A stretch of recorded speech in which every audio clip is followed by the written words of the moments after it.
What do you mean I might not hit 1,000 subscribers in time? Ah, this is such a bloody mess. Right, what should I do? I know. I'm going to try and get some attention by doing something ridiculous. I don't know, like something like claiming credits for making planes safer, or something ridiculous like that, I don't know. Ooh, even better, even better. Right, I'm going to suggest to build a bridge from England to Norway. That's not that far, is it? Oh, it is?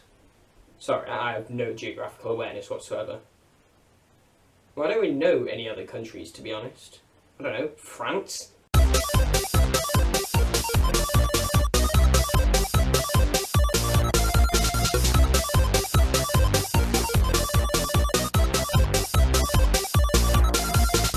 Blah-de-blah-de-blah, politics, you know the drill. Hello and welcome to the David Frankal Show. It's been over a month since the last episode of this weekly show. Or I'm officially acknowledging from now on that it is every 2 weeks. That's the new target. So we're already a month into 2018, which has started off really well.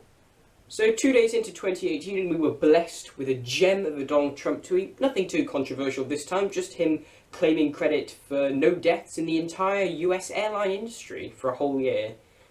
I mean, great. Thanks, Donald. I will definitely feel safer flying, thanks to you. Trump also cancelled his planned visit to open the new US embassy in another tweet that was beautifully memed up by the internet. Although he's still planning to come for a state visit possibly this October. A lot of people in the UK are against him coming, but my opinion is, yeah, let him come, and I'll be ready to greet him with a big nationwide protest. Speaking of embassies, I'm yet to address the whole Trump-Jerusalem thing, and in fear of causing a flame war in the comments, I'm just going to say that no matter what Trump says, the capital is what it was before. It's not changed. It's still where it was before, and I don't think Trump deserves any credit for declaring that it's one and not the other. Although many Israeli politicians are showering him with praise. Now, one particular thing I want to mention requires a bit of background, so I'll just have to sidetrack for a bit and talk about the Tel Aviv to Jerusalem Railway. Now, there's the original line, which was originally the Jaffa-Jerusalem Railway, which opened under the Ottoman era. The original Jerusalem terminus, Khan, closed in 1998, and trains now terminate in a new station called Malha, slightly outside of the city centre. But this year an entire new route opens between Tel Aviv and Jerusalem, which will terminate in a new station called Hauma to the north of the city centre. Services to Hauma are set to start at some point this year, but the brilliant and super competent Israeli Transport Minister Israel Katz has announced plans to extend the railway further, reaching more central locations in Jerusalem, and the new terminus is set to be located right here, next to the Western Wall, which will be reached via a tunnel. Now, like me, your first response to hearing about this plan is probably, what the hell? I mean, building a railway tunnel under the old city? Are you absolutely fucking insane? And aside from all the obvious political tensions that this will cause, let's look at this from an archaeological point of view. We're talking about Jerusalem, this some 3,000-year-old city. Is it really a good idea to start digging down there for a massive railway project?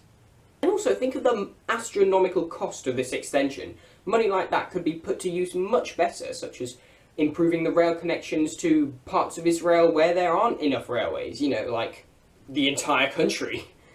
Considering the fact that the present terminus set to open this year at Hauma is about a 20-minute drive from the old city, with plenty of buses and even trams that'll take you as far as Newgate, this is absolutely nothing more than a political vanity project, and there is absolutely no reason why it should be built.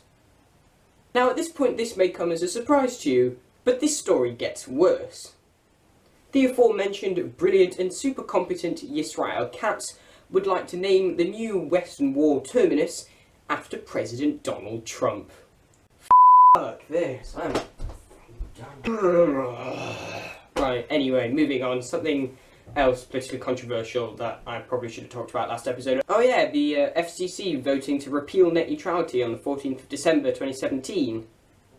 Now, on the day I posted a video to Twitter talking about why this is important for UK residents too, and I incorrectly asserted that it was Congress who was voting on net neutrality that day. It actually wasn't. It was a vote within the FCC, but it has to be approved by Congress before it's put into law, and that vote is yet to take place.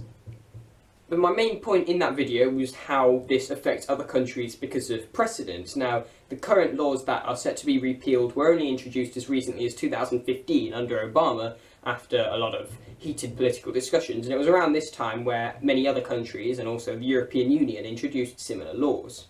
Now, to massively oversimplify, net neutrality is basically the principle that an ISP, an internet service provider, cannot prioritise one bit of data over another.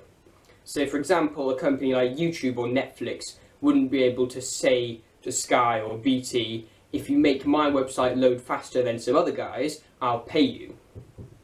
Now, obviously, there's a lot more to it than that, but that's just a bit of a kind of general idea of what this is about.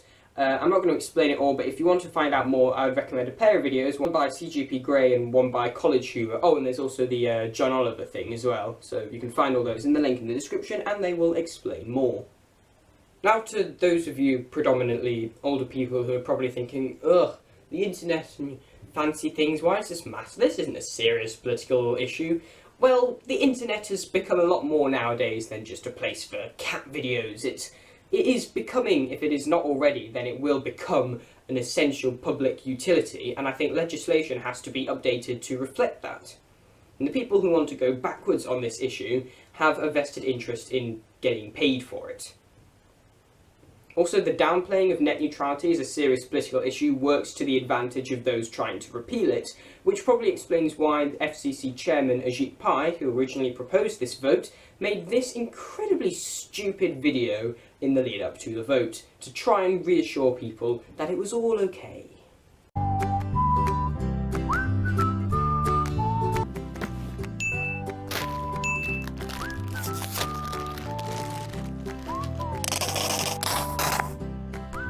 Quality.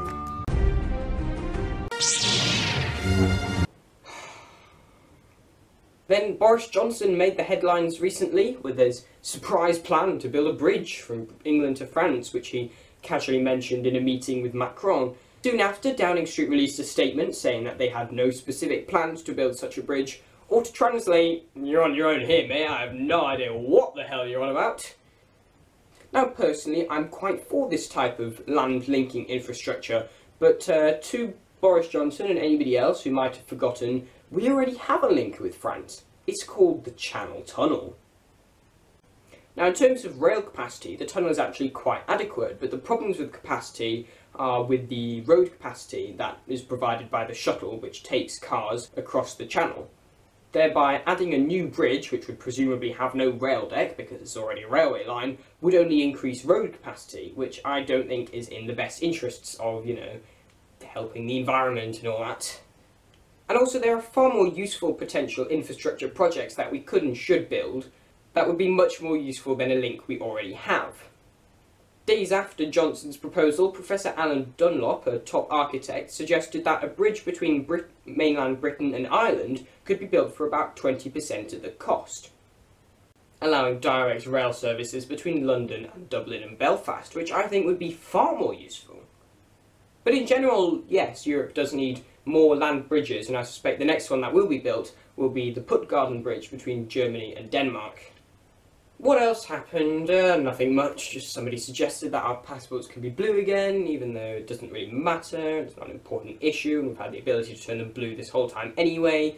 Carillion went bust, but there's not much there. There was a cabinet reshuffle, but Grayling and Hunt both managed to keep their jobs because meritocracy doesn't exist. And that's pretty much it. Oh yeah, and under new YouTube rules, my channel might be demonetized soon. But not if I make it to 1,000 subscribers by the 20th of February, which is doable. But anyway, I've made a whole other video all about that, so you can go watch that if you want to know more. It's explanations, explanations, explanations! With Ellie. Hello there, my name is Ellie, and this, right here, is Explanations with Ellie. Now, what does the word iron mean? Well, funnily enough, everyone has been pronouncing it wrong. It's actually pronounced I run. And it's what Harry Potter's best friend says at the beginning of a sentence. Not Hermione. So what's happened to me personally since the last episode? Well, we came back from Paris, then I immediately went on the Year 12 Poland trip, which was a week of basically riding around on a coach and visiting a lot of sites relevant to Jewish history in Poland, a lot of ghettos, concentration camps, things like that. It was quite a sobering experience, but I did make a video, which is in a queue, along with Paris and all of that, and that should come soon. Also, Naomi and I have made it to an entire year. Speaking of queues, Trainspotting Tour 3 is uploading at the moment. Birmingham Moore Street just went live last Friday, which I thought was a really fun episode. It's a very beautiful station. Next Monday is Birmingham Snow Hill, which is a bit dull, but then it's a new street after that, which is much more exciting. Also coming up, I can now announce it, it's been in the queue for a while, is my first full documentary. It's going to be about the history of the Manchester Docks, now Salford Quays, and that is coming soon. Not giving you a release date quite yet, but within the next month or so. And also there'll be a video from the update on the Trafford Park Line construction, and also the videos from London in September and December, which are long overdue, I know, but they're coming soon as I'm clearing through this immense backlog, video at a time. Thank you all for watching, and please subscribe. Please. I'm like 40 away from 1,000, and the deadline's coming up, and I don't want to lose my 10p a year income from YouTube monetization, so please subscribe.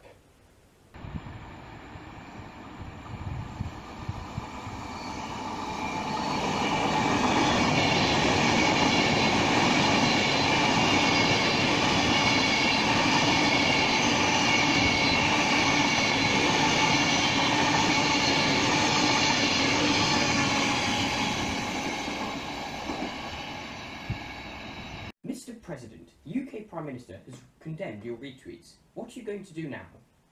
Sorry, I can't hear you. I'm too busy tweeting about global warming. Global warming? Are you finally going to do something about it? What? No, it's not real. It is real, Mr. President. Whatever. Say, should I tweet the British Prime Minister and tell her to mind her own business? No, that's a really bad idea. What? Sorry, I can't hear you. I'm too busy supporting child molesters. Anyway, about that tweet, I may have already sent it. I quit. Our opening story is, of course, the rapid spreading of industrial action across the UK rail network. Last episode, we discussed the ongoing driver door operation crisis currently taking place on southern, southwestern, northern Merseyrail and Greater Anglia. But industrial action has now spread. I know. I will try and film this again. That's what I'm going to do. Are you absolutely f***ing insane? Oh, my voice went my tongue.